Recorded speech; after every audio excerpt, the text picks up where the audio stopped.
Hello, তোমাদের সাথে আজকে যে দিনটা শেয়ার করছি, কিছুদিন আগে আমি যে বার্থডে যে ব্লগটা শেয়ার করেছিলাম, এটা তারই ইভিনিংয়ের আমি পার্টটা তোমাদের সাথে শেয়ার করছি। সেদিনকে রেডি হয়ে আমরা লজে চলে গেছিলাম। আর এখানে মা দেখো পেছনে কফি খাচ্ছে, আর মিঠিও দাদার কাছে আছে। মিঠি বাবাকে তো একদমই ছাড়তে চাইছে না, কারণ মিঠি ভাবছে কোথাও ওকে দাদা নিয়ে কোথাও ঘুরতে যাবে।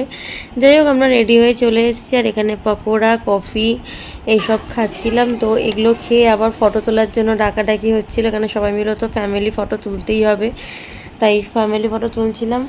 আর এখানে মিঠিকে ডাকছিলাম, কিন্তু মিঠি আসছিল না। মিঠি ওর পাপার কোলেই থাকবে।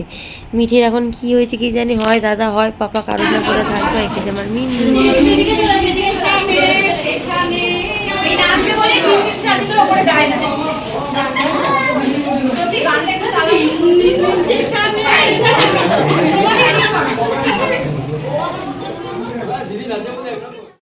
আমরা তো ফটো তুলে নিয়েছি, আর এখানে গান চলছিল, তাই মাঝে মাঝে এরা একটু আনন্দ করে নিচ্ছিল। যাই হোক, মজা করছিলাম। আর মিঠি এখানে ফটো তুলতে এসছে। মিঠি ফটো তুলবে কি, এই যে আমি এখন ওভার ভয়েস দিচ্ছি, মিঠি এখন আমার সাথে সাথে কথা বলছি, শুনতেই পাচ্ছ। দেখো মিঠির কথা।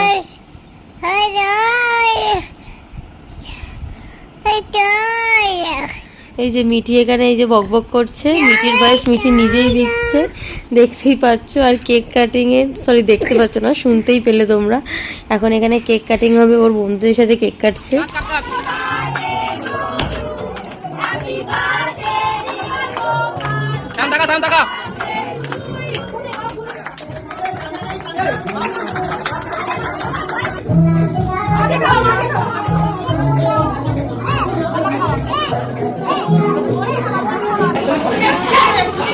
মিঠি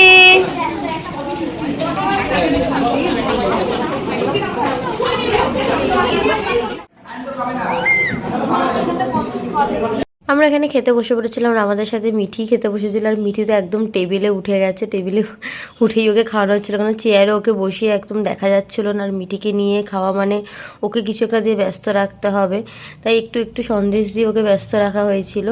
আর খাবারে ছিল ডিমের devil, salad, kasundi, dal puri, staff আলুর দম, মানে আলুর দমটার মধ্যে একটু আচারি আচারি ফ্লেভার ছিল, খুব দারুণ খেতে ছিল।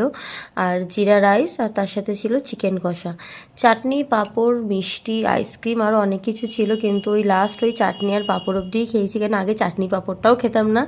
মিঠি আসা থেকে ওটা একটু খাই, ভালো লাগে এখন খেতে। আর আরও তাড়াতাড়ি খেতে হয়েছে, কারণ গিয়ে আবার মিঠিকে খাওয়াতে হবে। বাড়ি চলে এসেছি, সেদিনকে দিদির বাড়িতেই ছিলাম, মিঠিকে এবার খাওয়াতে হবে। তোমার কি ছিল